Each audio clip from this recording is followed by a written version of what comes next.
delight for us to host our honorable chief guest, distinguished guest, and participants today. The World Food Day is celebrated each year to promote awareness and to identify solutions contributing towards sustainable development goal of zero hunger. The theme for World Food Day is Our Actions Are Our Future, better production, better nutrition, better environment, and a better life. We will begin today with the recitation from Holy Quran, and for the recitation I request Dr. Ikramul Haq to please come on stage.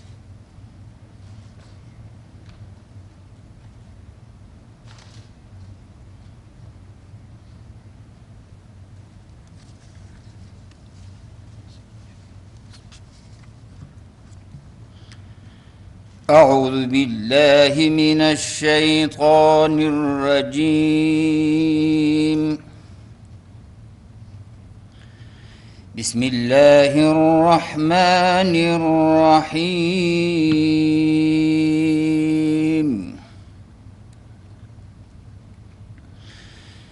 وأنزلنا من السماء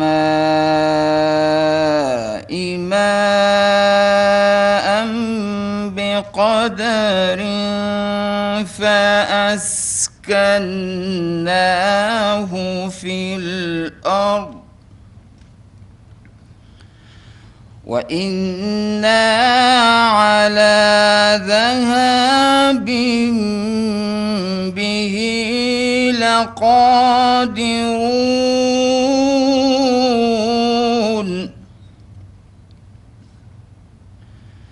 فأنشأنا لكم به جنات من نخيل وأعناب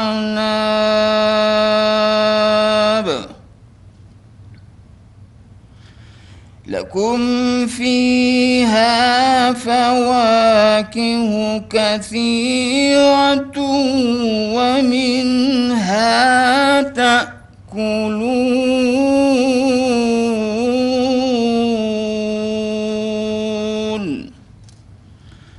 صدق الله العظيم.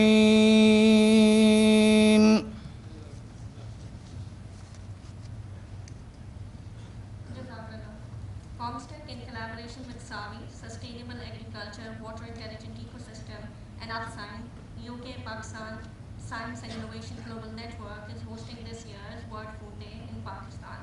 Its aim is to promote knowledge and to support good practices, enhancing agriculture and food production through climate-smart agriculture.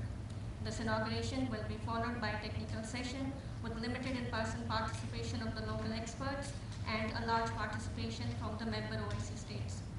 Now I will request Professor Dr. Iqbal Chaudhry, Coordinator General COMSTECH, to share some insights about this event and its significance.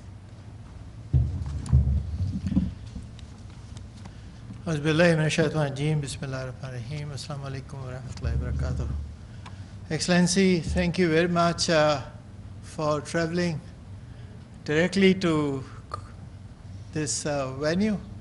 I know that you have been extremely busy traveling internationally and in engaging very large number of activities. We have been honored to have with us ambassadors of 8 OIC member states, in fact 9 OIC member states, and then very distinguished speakers from home and abroad. Along with this, I would like to welcome you all, ladies and gentlemen.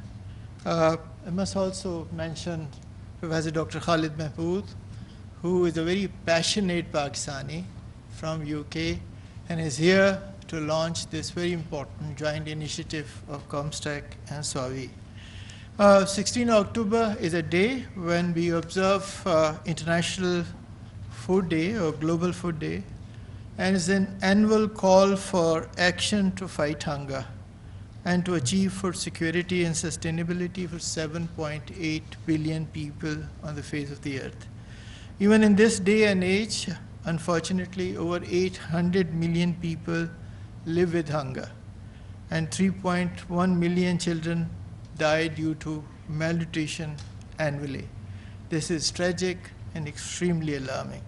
Today's event is indeed a curtain raiser of many more activities which will be held nationally and in OIC to raise awareness about food security and sustainability and the nexus of health and nutrition.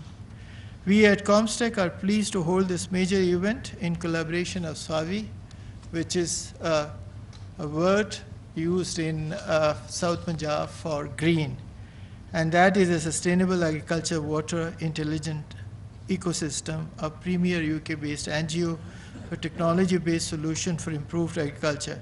Today we also mark the launching of SAVI OIC platform, which will work closely with many inter-Islamic networks in Comstech. Despite of tremendous development in science and technology, the fact is that many of us in many OIC countries, we are unable to feed ever-growing population, and this is indeed a major failure of our governance. Many of the OIC countries are agriculture economies. They consider to be food sovereign state, but unfortunately, over 36% of OIC population is living with food insecurity. Rising food inflation price is also affecting the quality of lives of people all over. Paradoxically, we are facing triple burden of nutrition, and that our president understands more than anyone else that malnutrition, undernutrition, and overnutrition are affecting people in a very different dimension. 1/3 of the children below the age of 5 are suffering from stunting and wasting in LDC OIC countries, mainly in tropical Africa and West Africa. At the same time, a good proportion of population is overly nourished and suffers from obesity and metabolic disorders. Food insecurity often puts nations' internal and external security at risk. And that is the reason that it has a strategic dimension and considered to be one of the most important security dimensions when it comes to national security. It is therefore heartening to see that the present leadership of Pakistan is focusing on the development of agriculture sector in a major way, and as well as on equitable distribution system which made food accessible to people all over. Excellency, ladies and gentlemen, climate change, overpopulation, urbanization, depletion of agriculture, lands, water scarcity, and other factors are challenging the food security regime for many countries, more so in OIC countries. It is now globally recognized that only the adoption of smart agriculture practices and use of ICT technologies throughout the entire process of production, stocking, supply chain, and consumption, as well as reduction of food loss, are imperative for sustainable agriculture sector. Today's event is indeed one of many activities which Comstech has initiated to build capacity of member states in climate-smart agriculture and better nutritional profile of common people with effective use of technology. Comstech, in collaboration of SAVI and Islamic Organization for Security, which is called IFS, a huge organization based in Kazakhstan, has initiated several activities focusing on sustainable agriculture practices as well as ensuring preservation of indigenous plants and animal genetic resources. Comstech has also established several inter-Islamic networks, and among them, Network of Water Resource Development and Management in Jordan, Network of Biosaline Agriculture in UAE, Network of Biotechnology and Genetic Engineering in Egypt, and Network of Livestock and Veterinary Sciences in Niger. They are the arms of Comstech through which we conduct lots of our activities. Comstech was established in 1981, and as a result of the resolution of OIC Summit, third OIC Summit in Makkah al-Mukarramah, the President of Pakistan is the chairman of Comstech, and this is the only OIC organization which came to Pakistan. The executive committee, chaired by the President of Pakistan, has ministers from 9 member states as well as Secretary General of OIC. The President of Pakistan presents the report of the performance of Comstech in all major OIC events. Comstech core mission is to assess the scientific and technological needs of Ummah and to build indigenous capacities of member states through cooperation and mutual assistance. COMSEC also serve as the observatory of OIC's STI-based development every year, and every year we publish books about the STI development in different countries. This is also an OIC institutional mechanism for planning, research, development, and monitoring of STI activities at regional and international level. COMSTAC is committed to not only promote scientific technological cooperation of 57 OIC member states, the second largest bloc after United Nations, but also to play a key role in national science diplomacy initiative. Recent pandemic has also made it very clear that preparedness in dealing with future challenges is essential to avoid threat to the human race. These facts have made COMSTAC even more important nationally and internationally. I am very pleased to report that in the 47th Council of Foreign Ministers meeting in Niger and the second OIC Summit on Science and Technology organized by UAE, which in the inauguration session where our president has presented the report of COMSTAC, and his speech was widely appreciated by several leaders in the Muslim world and was mentioned time and again during the entire two-day summit, the proposal he has put forward. And that made COMSTAC as an extremely important organization because these two major events call for more support of premier institutions. In the context of above, in last 1 year, despite numerous difficulties and constraints, COMSTAC has initiated and continued its activity. COMSTAC has organized several exhibitions under the brand name of Made in OIC and launched recently a technology portal which is called COMSTAC Technology Innovation Portal. With the direct patronage of Evan Sada, COMSTAC has formed many partnership, and during my meetings with His Excellency the President, he instructed me to have partnership and collaboration with many institutions within and beyond OIC. Over 120 programs have been launched. That includes establishment of the Consortium of Excellence in OIC, comprised of OIC's finest research institution. We have launched 500 scholarships for Palestinian students. This is the largest portfolio of scholarships and fellowship for our brothers and sisters in Palestine. Health and STI policy building initiative for least developed countries. Even this year also, we have been organizing major events in Niger, Gambia, Burkina Faso, and Senegal, and over 100 thematic workshops in Pakistan, Gambia, Nigeria, Senegal, Sudan, Indonesia, and Oman.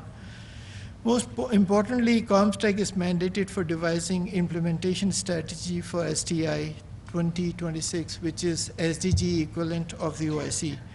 COMSTAC building is buzzing with activities. There are lots of activities taking place, and we work closely with relevant ministries as well as presidency, where we get full support. Excellency, ladies and gentlemen, at the end, on behalf of the entire team of COMSTAC and our partners Upsign and Savi UK, would like to express our gratitude to you, Excellency, for the patronage and sustained support for COMSTAC, which works under your direct supervision. Your presence here is indeed a great source of strength for all of us. And I'm also grateful to all of you for your presence here. Thank you very much. Thank you. Thank you very much, sir. I would now request Honorable Co-Founder of Upsign and Savi, Dr. Khalid Mahmood, for his talk on building resilience in smallholder farmers through knowledge transfer and data fusion using digital farm advisory, a Savi approach.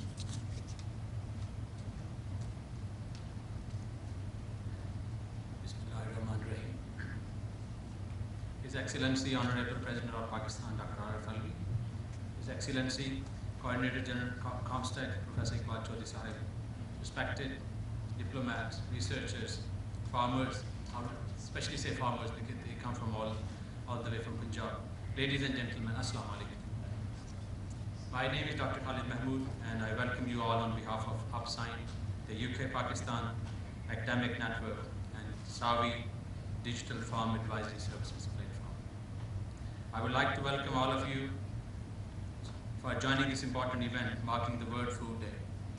As Professor Iqbal said, this is the important food day. It's been celebrated since 1979. This year's theme is Our Actions Are Our Future, Better Production, Better Nutrition, and Better Environment. By the way of introduction, my journey started from a smallholder village in Laiya, a remote village. By Almighty Allah's blessing, given me a chance to do my PhD from Germany. I've been working with universities in the UK, and then I realized I should do something for Pakistan. I worked for this institute called Rohtak Sir Research Institute. They started this experiment, something back in 1843. And sir, Mr. President, that experiment is still ongoing, 180 years of that experiment. That is collecting data how the crops should be grown, what sort of nutrition should be given to them. And they are celebrating this thing, something helpful for us to inform decisions for agriculture sector. I'm also one of the co-founder of UpSign, which is a network of over 600 scientists from Pakistan and the UK. And you may recall, sir, we visited on your special invitation back in March last year. The whole idea of these networks is to sow the seeds for collaboration between UK and Pakistan. As Your Excellency already is aware of, Pakistan is facing a huge issue with its food security, mainly due to climate change. The low-income families are the ones which are more vulnerable due to the crisis both in rural and urban areas. The country has more than 8 million smallholder farmers who are less than 5 acres. But you will be surprised to hear that they produce 50% low yield compared to their large farms. We are not here comparing with the developed world, but even comparing with the large farm, their yield is low. So there are several reasons. The main important reason is a lack of quality access of inputs, lack of access to credit, real-time knowledge of crop health, and changing weather conditions. We as a scientists, we develop a lot of good science, but when it's come down to transfer to farmers, we fail. We are just lost in jargons.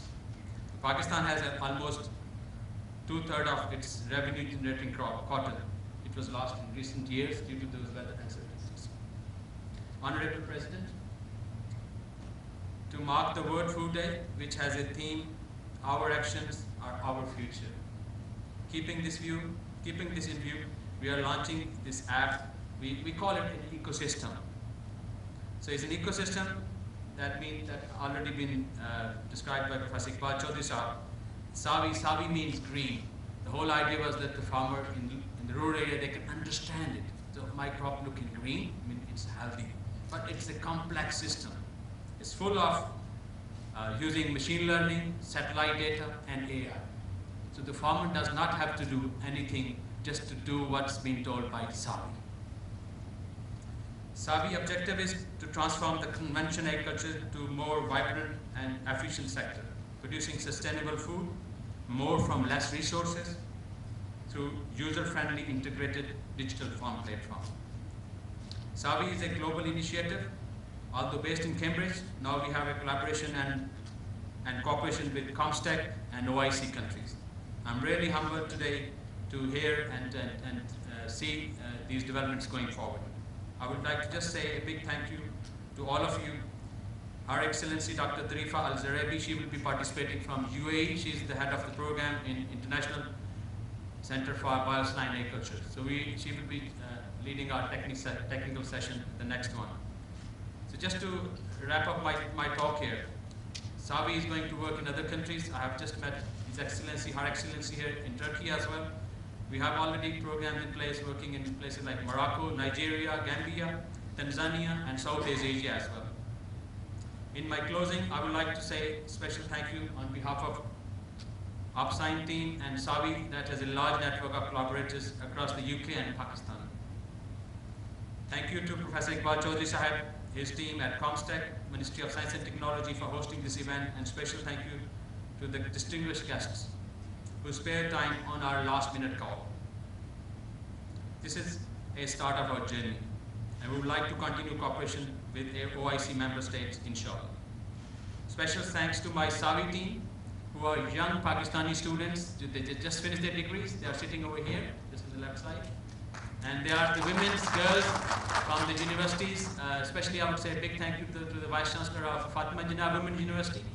And we explained to the girls, we didn't explain, I would say, they were having those ideas because they are artists, how we can communicate knowledge to a zero literacy farmer. So they have done it. So if you have a chance, just Google and look at Savi 1 to 2 minute videos that are explaining this thing.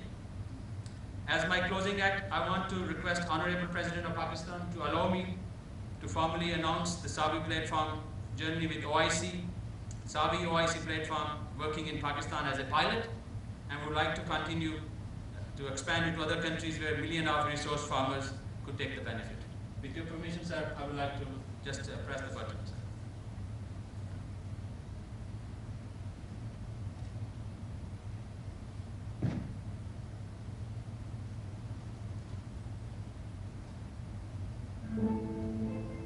The world's population growth and uncertain climatic conditions are evidently squeezing world food markets and endangering millions of people. According to the UNDP and IMF, Pakistan is one of the top most water-scarce countries and likely to run out of water in the coming decades. The continuous increase in global temperatures and higher consumption by agriculture and food production is intensifying the water scarcity we see today. As a direct result, on a daily basis, millions of people are in deficit of food and basic nutrition. Food security needs serious attention for the strategic and sustainable use of our available resources with an aim to produce safe and nutritious food for all and help to achieve the Zero Hunger UN SDG ambition. There are about 470 million smallholder farmers across the globe that play a significant role in food production.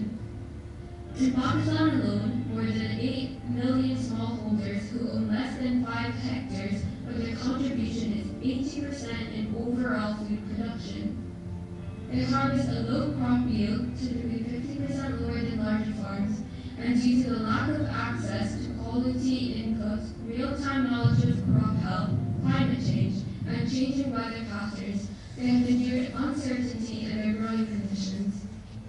Pakistan has lost almost 2/3 of its revenue generating its cotton crop due to these uncertainties. These farmers are facing a direct threat from climate change, causing increased risk of pests and diseases, poor soil, and water management. A team of young Pakistani researchers worked alongside the UK team to help develop this Savi app using remote sensing and satellite applications together with machine learning and data fusion technologies. The Savi online platform provides unbiased farm advisory services to a range of audiences about how to better manage crops, produce more from less nutrients and water, encourage sustainable agriculture practices, and help policymakers with data insight to make informed decisions to tackle the food security and climate change crisis. One of the features of the app is a daily advisory alert. These alerts are issued covering information on the selection of crops, their varieties, time of sowing, irrigation, fertilizer application, integrated pest management, weed control, appropriate time of harvesting, and guide farmers about crop inputs and output prices, etc.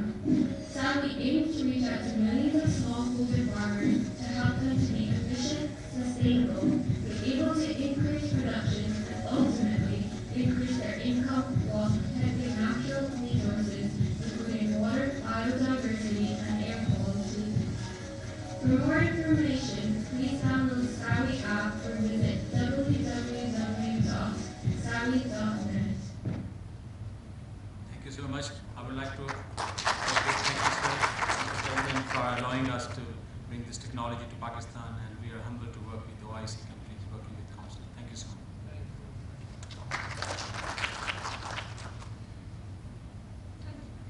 Thank you very much. Now we will play a recorded message by His Excellency Dr. Yernali Badolat, Director General of Islamic Organization for Food Security based in Kazakhstan.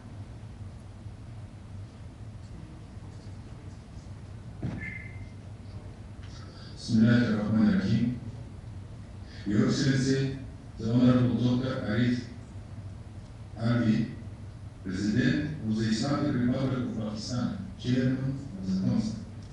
Your Excellency, Professor Muhammad Bal Chowdhury, Coordinator General of the Ministerial Standing Committee on Scientific and Technological Cooperation of the OIC.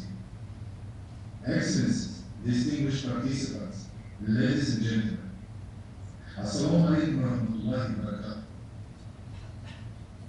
It is an honor for me today to be able to exchange our humble views on this important occasion celebrating the World Food Day, which is timely marked by the solemn gathering convened by the OIC Standing Committee on Scientific and Technological Cooperation, and the wide challenge of His Excellency, the Honorable Dr. Arif Alvi, President of the Islamic Republic of Pakistan, to whom I am glad to express my appreciation and congratulations for all the necessary arrangements will put for the benefit of all the participants.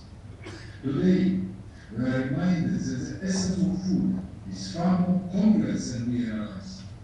It is key to the eradication of hunger and poverty, food security, and having access to nutritional food are critical for a healthy and productive nation.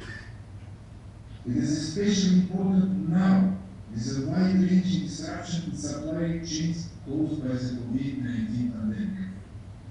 The pandemic has likely impacted the prevalence of multiple forms of malnutrition, highlights the need for a deeper reflection on how to better address the global food security and nutritional situation. In this context, the opportune choice was the theme, our actions are our future, is in line with our concerns to ensure that the initiatives, programs, and projects being designed and implemented to ensure food security in our societies are to pave the way for sustainable and zero hunger future. Distinguished participants, ladies and gentlemen, allow me as the Director General of the Islamic Organization for Food Security, a specialized organ of the Organization of Islamic Cooperation, to briefly share the most important information about our organization. Our first core business is ensuring food security, sustainable agriculture and rural development in the OIC geography.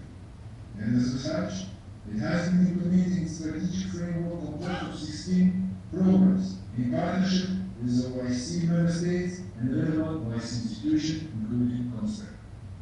The mission of our affairs is to safeguard sustainable food security in the OIC member states through socio-economic development and systemic promotion of targeted programs related to agriculture, science and technology, humanitarian aid, trade, and food export to the member states. Our first vision is to closely interact with the member states through the implementation of these programs in order to enhance the capacity development in agriculture and bringing the needs and issues to the international agenda. On 8 and 9 September 2021, the Republic of Kazakhstan kindly hosted virtually the 4th IOFA General Assembly, which unanimously approved the first 2031 strategic vision, establishing an inspiring and long-term plan with key goals for IOFA's role in OIC member states' food security success. The strategy is based on an evaluation of global and OIC member states' specific long-term through 2031 socio-economic and food security macro trends that will shape and affect food security globally and for OIC member states based on their food security profile. A comprehensive IOFA's Mission 2031 framework with key pillars and map programs desired impact serve as a clear strategic roadmap reference for your institution, which is Islamic Organization for Food Security. I am happy to invite CONSTAC to continue its close cooperation and coordination with IOFA's in also implementing their first 10-year strategy. Excellencies, distinguished guests, it is my firm belief that the governments and international organizations should work together to address the challenges of global insecurity, to jointly face the challenges of the world, constant population growth. With the spirit of Islamic solidarity, we are here today to commit to achieving food security for all, to build a worldwide movement to eradicate hunger. This unwavering commitment shall go hand in hand with greater health, economic development, and social inclusion for individuals and societies, while strengthening all and forging new partnerships towards creating result-oriented means of our joint work. With this perspective, we would like to emphasize our strengthened cooperation with COMSTEC that is expanding through joint activities undertaken in the past 2 years. Within the summit memorandum of understanding and joint action plan, the IFS and COMSTEC have been closely working towards fulfilling scientific and technological needs of the Western United States and capacity building activities in various areas of agriculture and food security. This agrobiodiversity is becoming increasingly important in the conservation and use of genetic resources. For the future formation of sustainable agrosystems, the IFS, COMSTEC, with the cooperation of Pakistani Bioconservation Institute (PCI), have conducted a series of regional training webinars for Asia, Africa, and MENA countries on promoting best practices for conservation of plant genetic resources. The activities carried out from July-August 2021 involve specialists from well-developed gene banks in the OASI region, including National Gene Bank, Pakistan. I am glad to convey that as a follow-up, we are planning to organize a partnership with the relevant sister institution an international conference in the second week of November 2021 so as to consolidate the learnings from these 3 regional workshops. And for the purpose, the IFS team will be visiting Pakistan to meet with the high-level authorities and to discuss further cooperation with the plan of action in various fields of agriculture to the benefit of the United States. I thank you for your kind attention. Wa alaikum assalam wa rahmatullahi wa barakatuh. Now I would request Honorable Chief Guest, His Excellency, President Islamic Republic of Pakistan, Chairman COMSTEC, for his Dr. Arif Ali, for his address to the audience.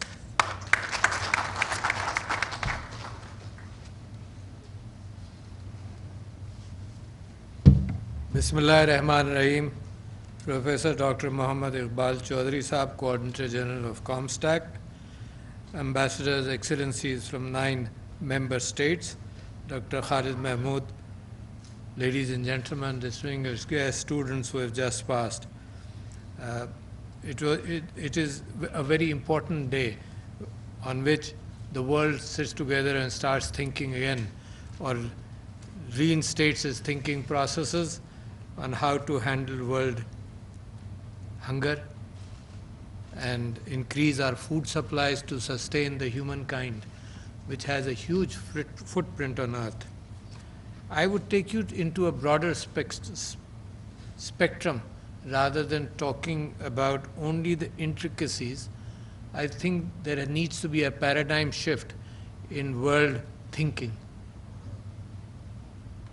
A paradigm shift means that whatever you've been thinking, whatever the ways you've been propagating, the way the world has been functioning has to be changed. A paradigm shift means that when you talk about fight hunger, you stop fighting humans. Doesn't make sense that you create hunger, you create human misery. And at the same time you're talking about world food hunger. There are political decisions which are being made in the world which exacerbate hunger, which increase hunger, which increase human misery, which reduce the ability of humankind to produce food. And if you have any doubt, you look towards the west of Pakistan, right up to the Atlantic coast, and you'll be convinced that humankind is fighting within itself and therefore cannot produce And you can look at Africa, the misery which has been caused in Africa and elsewhere in the world. So the world has to rethink. And what happened throughout history, the world has to analyze that. The same things which were being used when human population has been increasing, the same risk cannot be taken anymore. Humans from the level of being hunter-gatherers started congealing together, coming together, because some of the communities started farming. They found some grains, especially in wheat, which could be farmed. They could domesticate some animals, like sheep. And from there, the human civilization arose. But the human civilization was also connected always to water. And the big civilizations are related to 6 big rivers of the world. For example, if you start from Brazil, the Amazon itself, and Amazon itself, there are old tribes and old human settlements of Kayapo and Yanomamo tribes though there is no recorded written history, but there is an idea that along the Amazon River there a civilization came up. Then you come eastwards, so along the Danube in Europe there was a Neolithic civilization. Then you come to Nile, there was a pharaonic civilization and the Egyptian civilization which prospered. Then along the Euphrates and Tigris, there was the Assyrian, the Babylonian, and the Sumerian civilization which was there. And finally, when we talk about Indus, the Harappa civilization, 7,000 years ago. And if you go to Mohenjo-daro, you will find a city made on a grid pattern, a very well planned city. No extraneous buildings on the road. The water came from the Indus, was fed into every latrine. There were no pumps. And it was discharged along a sewage line. Of course, an open sewage line, there were no pipes. But the unique thing about that civilization, that is what is affecting today, the World Food Day and hunger. The very unique thing about that civilization is, and that is Pakistan, the Harappan civilization did not have arms. There is no history of fortifications. There is no history of fighting. But the civilization ended very peacefully. So what happened? The river Indus changed its course. That was the trauma. The global change which is happening today reflects that trauma. The civilization just vanished. And today humankind is under tremendous pressure. There are scientists, there are philosophers who are talking about the end of the DNA evolution and the coming of the Silicon Age, where the DNA change takes thousands of years of evolution. The silicon algorithm takes days and seconds and minutes to change. The civilization is also threatened by this severe, strong, careless footprint of humankind. And you must be aware, because you are talking about farming, the footprint as far as insects are concerned, there are estimates which range from 60 to 70%. More than 30 to 40% of the insect species have been eliminated. Over-farming in the seas is a matter of serious concern. Lack of water is an increasing concern. So therefore, how can nations spend trillions of dollars in wars and there's world food hunger which is around? So there needs to be a paradigm shift in priorities.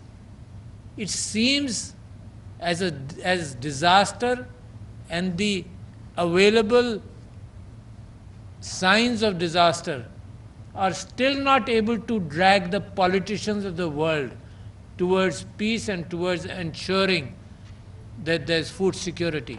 Today, they're still revolving on defense security, but without food security, Pakistan, or the Muslim world, the Organization of Islamic Countries, is under tremendous stress. So having said this, I am a serious worrier as far as that, but then you have your own circle of concerns and your circle of efficacy, which is much smaller. My concern goes up to Palestine, goes up to broader areas, but my circle of efficacy remains Pakistan. And therefore, it is matter of serious concern to me that the population of Pakistan, the way it is increasing, we have to be able to feed them. That's a separate wheel where we are thinking of trying to handle that, to increase the mother-child health by reducing the frequency of pregnancies, which is a burden on the mother, the neonatal deaths, the poor health, and stunting. And stunting is because the children are not being fed well. 40% of Pakistan is suffering a stunted growth. So 40% of people sitting here must have been affected. And this effect is not transient. There are effects of food, for example, on skeletal growth. But there's a catch-up phenomenon that as soon as better food is available, as long as it is in the growing ages, even between 12 and 16, there's a catch-up phenomenon where it is overcome. But stunting in the brain is never overcome. It is a cause of malnutrition, less nutrition in the first 1,000 days, starting from the conception. So all this is because there is less food available on the table, there are less nutrients available on the table. So what practical steps do you need to take? Pakistanis first, then my Muslim brothers also. We follow each other's example, but Pakistanis first. What practical steps can you take? The best, which we started thinking about probably a few decades ago, is water. To be able to manage water, which comes to Pakistan probably approximately 150 million acre feet.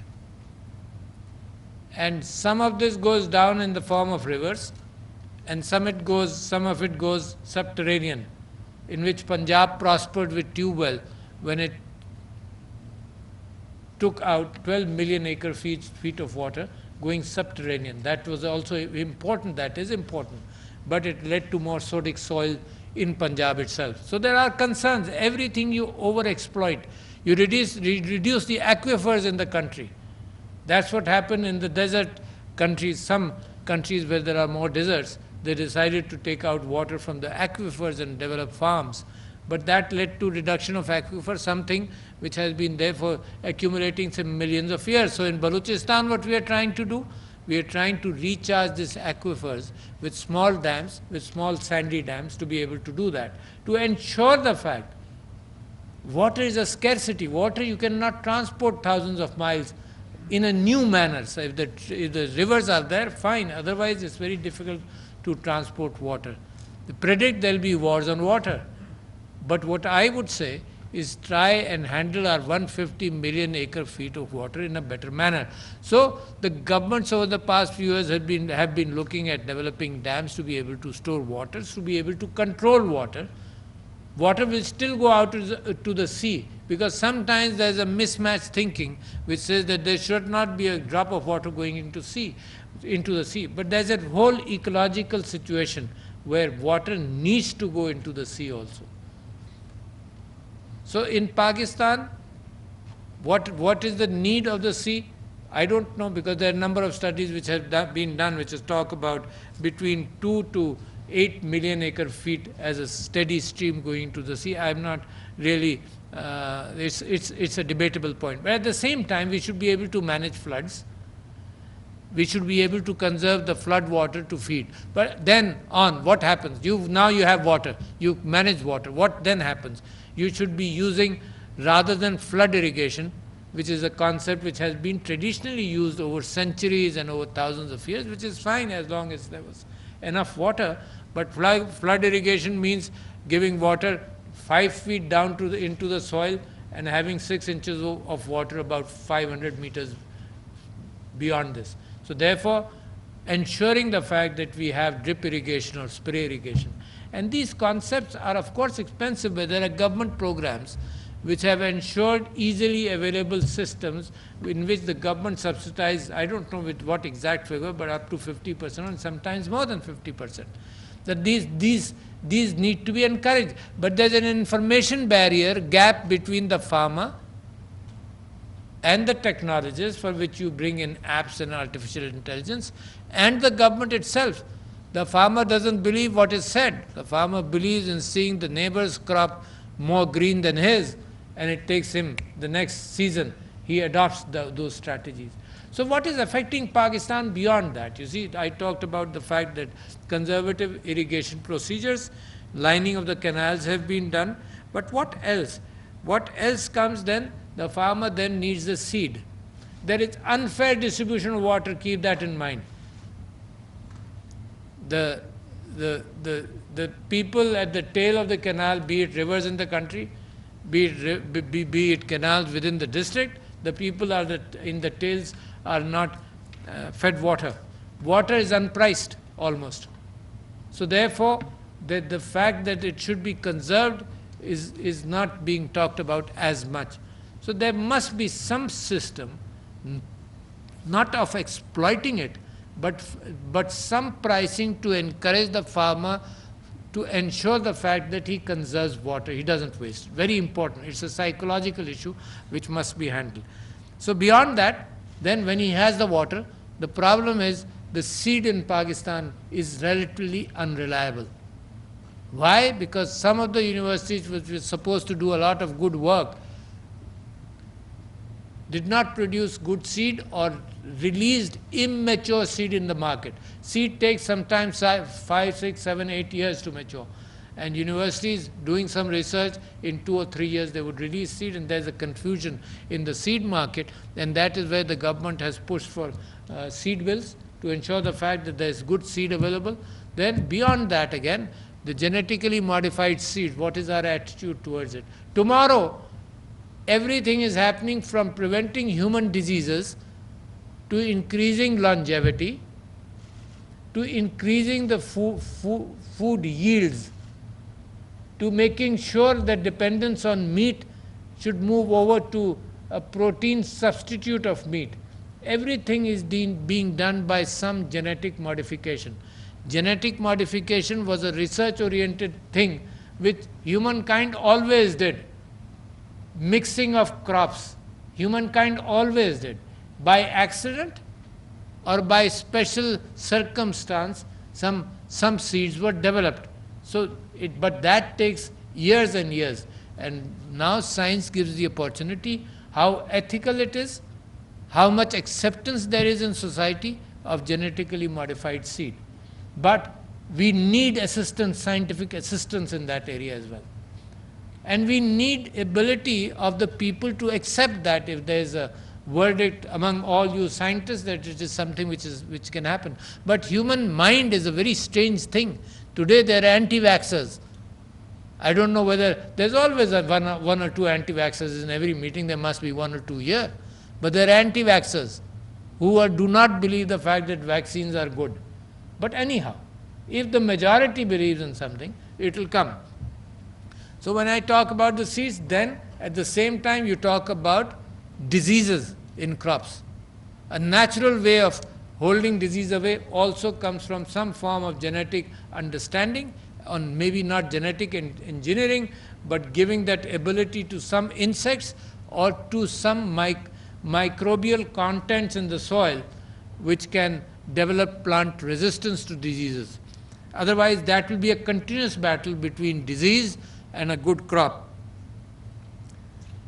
There are other areas where tremendous yield is possible. The sea is full of possibilities. And when I was the member of the National Assembly, we talked about devastation of the coast of Pakistan, where we farmed fish with very thin nets. Even a pencil couldn't go through. So all the future generations of the fish were caught into these nets. And while we ate the bigger fish, the smaller fish went into poultry, chicken feed. and other fields. So we destroyed, in fact, it says probably 20 to 30% of the fish stock is not recoverable. And we discharge at the same time 500 million gallons of sewage off the coast of Karachi per day. So our concerns are vast. It is not a single issue of increasing making Pakistan and the Ummah secure in food should be the biggest priority we have. So therefore, I was reading recently that seaweed farms, including kelp farming, is possible. It is possible by mixing water from the bottom, which is resource rich with nutrients, and at the top, at the level where the seaweed farm will be there, at the top, bringing it to the top, to that, because stratification of water with global warming is more and more. Warm water is more warm at the top, and the nutrient-rich water stays below. So some form of kelp farming in the seaweed farm, that's a huge resource, but we shouldn't spoil it. At the same time, land is a resource. You see, when I talked about water, land is also a resource which is shrinking. As I came here to meet you people, the plane took me over to vast areas of land development where farms used to be. Vast areas. There's still no houses there, but you see that there is no agriculture. There is a road structure which is coming up, but vast areas, hundreds and thousands of acres going into residency. So therefore, there is lack of land availability, and this government has made a good step towards reducing that by encouraging vertical housing rather than going horizontal. But that's also the future. You see, governments have to look at everything which is possible, not only directly to the farmer, but allowing the farmer to have some land. Otherwise, we'll have to go into some vertical farming. I have heard, I have not seen it, but around Rawalpindi and Islamabad, there has been 1 or 2 farms which have been set up, which is hydroponic farming. No earth, but at the same time nutrient-rich water and LED lights to encourage the photosynthesis and the ability. In future, there are vertical farms, for example, in California, which are producing millions of tons of tomato every year, and it is cropped by robotic arms. It is fed only by water and nutrient soils.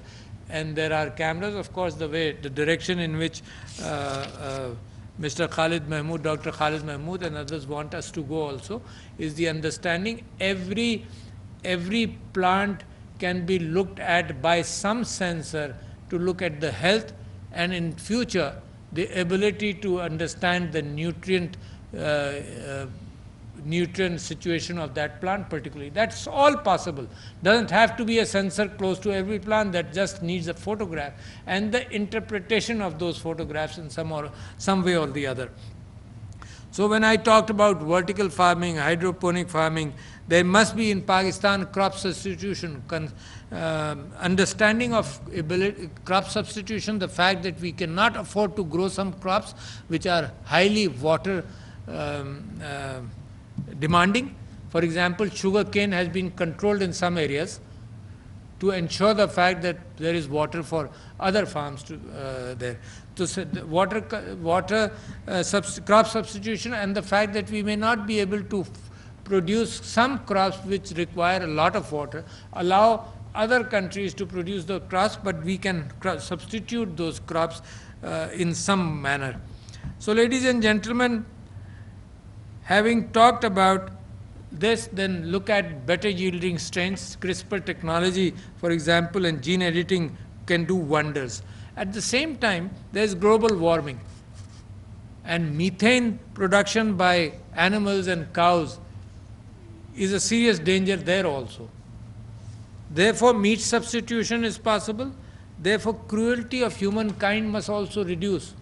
You are eating the meat generally, not in Pakistan yet, but throughout the world, you're eating the meat which has been very cruelly farmed, very much against nature.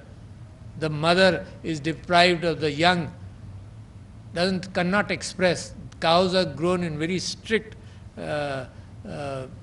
between very strict walls, they can't move. It's a misery for animals. So I think methane, maybe vegan eating or maybe vegetarian is the probable situation for the future. But having mentioned all these problems, I am confident that science will bring some solutions. But before that confidence comes, I need to have confidence that world politicians are agreeable to stop creating their problems and coming towards solutions. Stop creating the problems in the world today. Stop fighting. So Lihaza, therefore, encouraging the fact that we must fight hunger rather than humankind to ensure food security.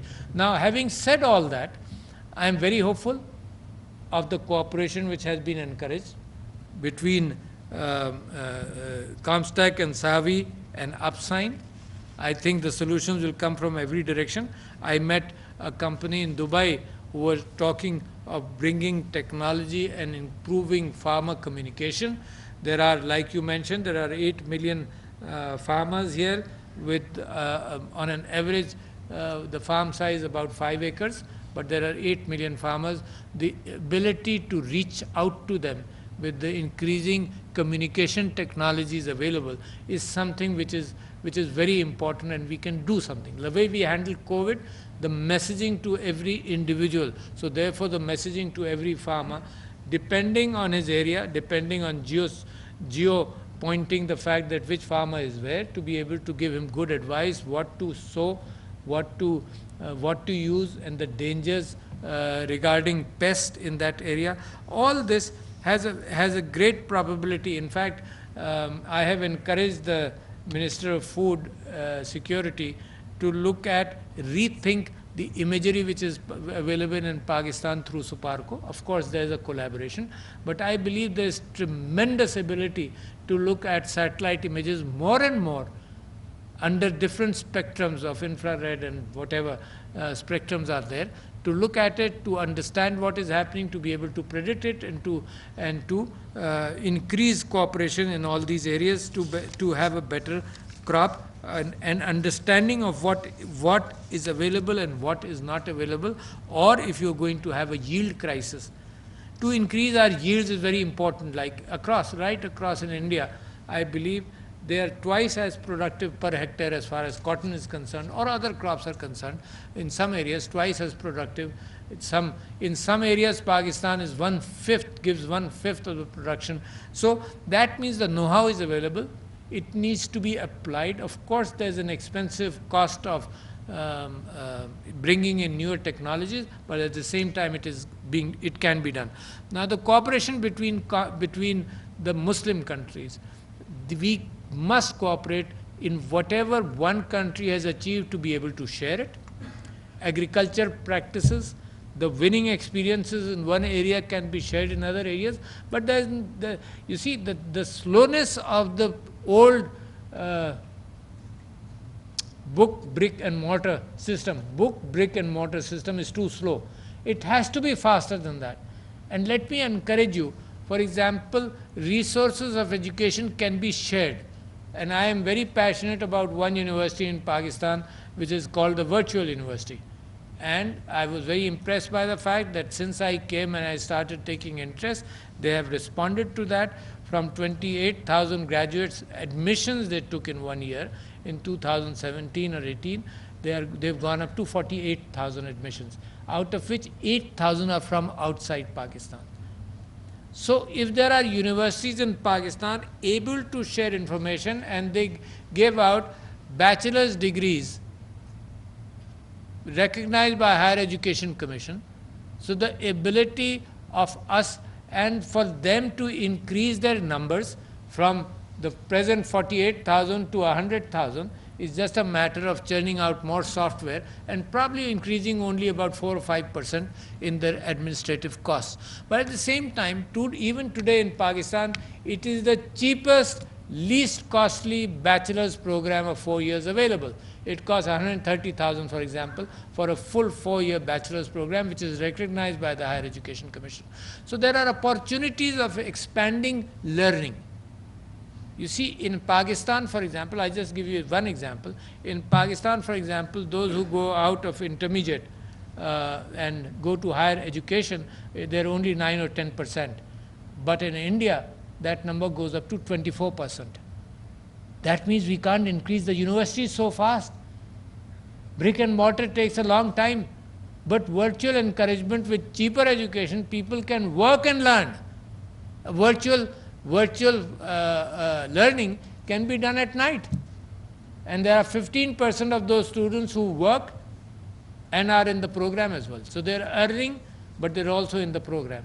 So therefore, that kind of cooperation I would like to encourage between the COMSTAC countries, so that we should be able to exchange. There is no time to exchange teachers now. It's too expensive. It takes, for creating a PhD somewhere and then his input into that country, that entire cycle takes about 10 years. That is so slow. That is too slow. So what I would like to encourage, particularly COMSTAC, is a virtual, a hybrid cooperation between all Islamic countries to further its own issues, to solve its own issues, because sometimes technology will not be easily shared by the first world with us. That is true in commercial technologies, but it is true in every technology. Whatever we learn, or whatever we can understand, what is available in open source, we must magnify it and make sure that our children, we must have the human resource to do this.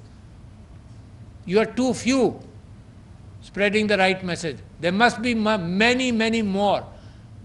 So therefore, living with this need before you, what I express, that's the need of Pakistan, that is the need of the Muslim Ummah. There are many problems which require a multi-dimensional approach. Sometimes we can get stuck in a narrow approach, but I mentioned to you, as you are important thinkers of Pakistan and from abroad, all of you, to dwell on the fact that it is not easy to progress, but if you make the right decisions at the right time, at the right decision at the right time, the world is open for you. Thank you, ladies and gentlemen.